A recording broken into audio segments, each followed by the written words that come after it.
Le Grand Matin Sud Radio, 7h-9h, Jean-Jacques Bourdin. Il est 8h15, nous sommes avec Elisabeth Lévy. Bonjour Elisabeth. Bonjour Jean-Jacques, bonjour à tous. Et Elisabeth, hier, beaucoup de Parisiens, de touristes dans les rues, et puis quelques manifestants. Il y en avait un peu partout. Il y en avait place Vauban, dans le 7e arrondissement, il y en avait place de la République, il y avait un Vous meeting. allez faire toute ma chronique là, Jean-Jacques? Non, mais je la présente, Elisabeth, je la présente. Merci. Et puis il y avait les manifestants anti-ZFE, ça faisait beaucoup. Alors, mais il y avait, enfin, à vrai dire, le matin, si vous voulez, certains commentateurs, dont je l'avoue, votre servante, glosaient un peu sur les trois France irréconciliables. Alors, ce qui était marrant, c'est qu'à Vauban, c'était les drapeaux tricolores partout, là où il y avait des manifestants. La République, elle était pavée de drapeaux palestiniens et algériens. En tous les cas, il n'y a pas un drapeau tricolore où je ne l'ai pas vu.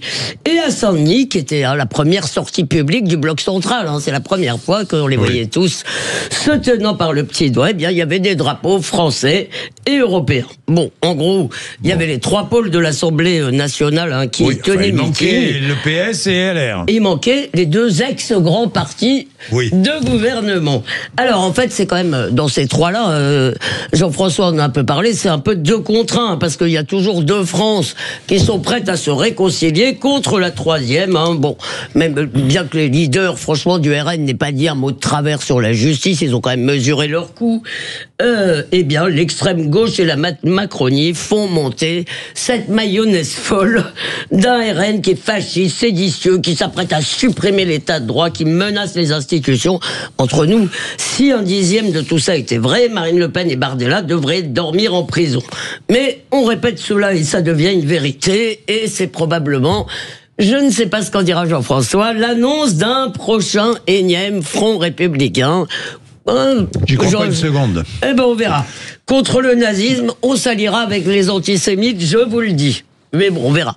Mais il y avait cette 4e France qu'on a un peu oubliée, celle des gueux d'Alexandre Jardin. Alors ils étaient avec les motards pour l'occasion, et ils se sont rassemblés, ils étaient quelques milliers, je pense. J'ai demandé à un policier, il m'a dit ça à peu près, devant l'hôtel de ville.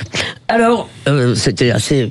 sympathique, c'était très mélangé, il y avait beaucoup de retraités, dont Jacqueline, à 78 ans. Jacqueline a été marrante parce qu'elle, elle est plutôt aisée, mais elle m'a dit, je n'ai jamais été aussi fière d'être une gueux. Et en fait, comme souvent, c'est un peu le rassemblement des injustices et des colères, si vous voulez. Alors, il y en a un qui milite contre l'euthanasie, l'autre contre les vaccins pédiatriques, il y avait une dame qui distribuait des petits caligots un peu conspi sur le thème « Vous êtes l'anomalie dont le système a peur ». En fait, c'est un cocktail qui rappelait un peu les gilets jaunes. Oui, le système, il faudra qu'on m'explique un jour ce qu'est le système. Mais enfin bon, ça...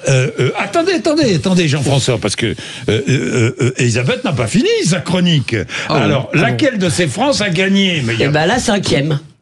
La cinquième, c'est-à-dire l'écrasante majorité qui a préféré profiter du soleil, celle qui ne s'intéresse plus à cette agitation. Et c'est le point commun aux 3 blocs. Vous savez, ils n'ont pas fait des défilés, parce que probablement ils sont incapables de le faire aujourd'hui. Des défilés, il faut beaucoup de monde, Jean-François.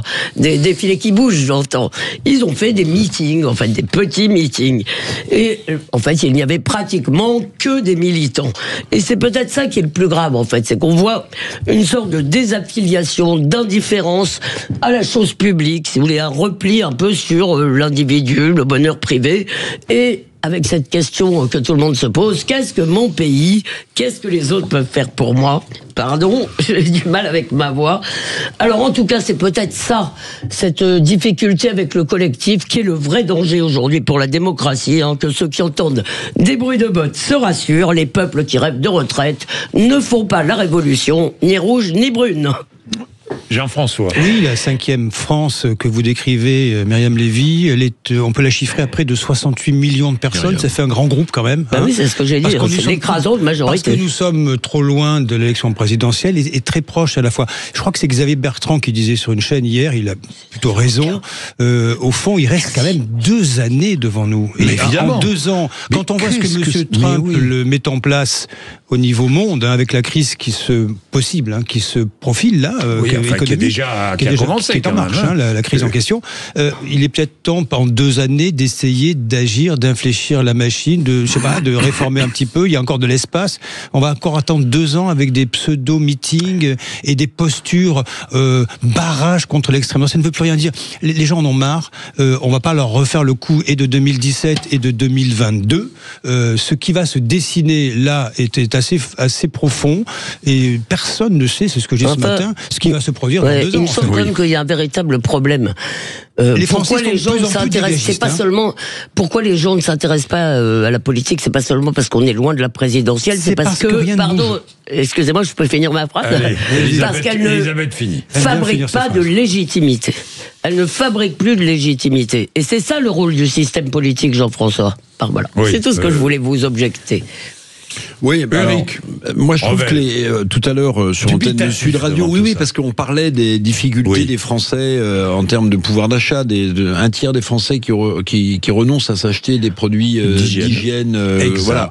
Donc si vous voulez, il y a beaucoup de grisailles dans la vie des Français. Il y a peu d'espoir, à mon avis, au bout de leur horizon. Et quand vous avez quelques rayons de soleil, vous voyez, je transforme la grisaille en rayons de soleil, vous préférez les rayons de soleil, vous préférez passer un week-end, j'allais dire, tranquille. Bon, maintenant, tout ce qu'a dit Elisabeth, je partage. C'est-à-dire que le RN, c'est pas un parti qui s'est mobilisé. C'est quand même un échec pour le rassemblement de la France insoumise et des Verts à la République. Bon, ils ont quelques milliers de personnes aussi. Enfin, je veux dire, tout ça n'a pas de sens. Quant à Gabriel Attal, moi, je l'ai trouvé, mais c'est très personnel. Je trouve que, ce jeune homme ne cadre pas avec l'ambition qu'il affiche. Vous voyez, c'est-à-dire qu'il a vous vous souvenez qu'il avait donné une interview revendication de la crédibilité. Une interview au Point il y a 6 mois où il avait dit j'ai rendez-vous avec l'histoire des Français. Attendez, monsieur Attal, vous avez été Premier ministre 6 mois, vous pensez pas que vous avez rendez-vous avec l'histoire des Français?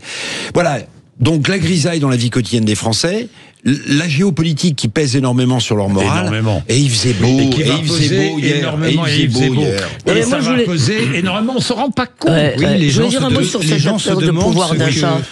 Parce que les ZFE, si vous voulez, on a oublié, c'est pas seulement qu'on empêche les pauvres d'entrer en ville, c'est que leur bagnole qui valait 5 000 €, 10 000 € peut-être, parfois, elle vaut plus rien. Ou leur camion, je sais pas quoi, en une. Donc, juste une chose, c'est que, moi j'ai vu beaucoup de gens qui disent c'est injuste, c'est dégueulasse, mais ils ne croient pas que ça puisse changer, si vous voulez. L'effet gilet jaune, c'est que maintenant on a compris, quoi qu'on fasse, ça ne changera rien. C'est ça l'humeur aussi, pour aller dans le sens et chacun se demande ce que sera demain l'investissement immobilier massif de toute une vie, ce que les enfants vont connaître. Absolument. Est-ce qu'il y aura une guerre, pas une guerre? Ce sont des vraies questions. C'est pour ça que je vous dis que les questions géopolitiques et économiques mondiales vont être essentielles et vont peser dans les mois qui viennent, plus qu'on ne croit, plus encore qu'on ne croit. 8h22, Laurent Wauquiez. Tiens, je lui parlerai de cela, Laurent Wauquiez, puisque lui prépare la présidentielle, ne nous cachons pas les choses. Je vais lui parler de ça tout à l'heure. Il est 8h22.